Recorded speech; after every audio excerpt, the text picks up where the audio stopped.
সকাল থেকে আজকে যা বৃষ্টি হচ্ছে যে কি বলি।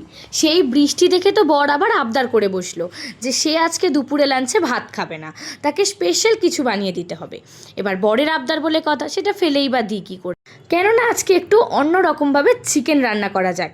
চিকেনের ঝাল ঝোল তো প্রচুর খেয়েছি, আজকে একদম অন্যরকম স্টাইলে একটা চিকেন রান্না করব, তারই প্রিপারেশান নিচ্ছি।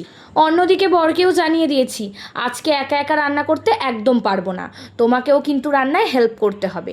যদিও সে রান্নায় এত ভালো যে তার হাতে রান্না খাওয়ার পর থেকে আর কোনো দিন সেই রান্না খেতেই ইচ্ছে করবে না।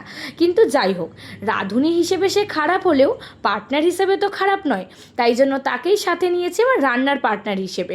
হ্যাঁ, হয়তো রান্নাটা করতে পারবে না, কিন্তু স্বাদ তো দিতে পারবে। যতক্ষণ আমি দাঁড়িয়ে রান্না করব ততক্ষণ আমার সাথে গল্প তো করতে পারবে। সেও হাসি মুখে রাজি। যতক্ষণ দাঁড়িয়ে আমি রান্না করেছি ততক্ষণ সে আমাকে কোম্পানি দিয়ে গেছে।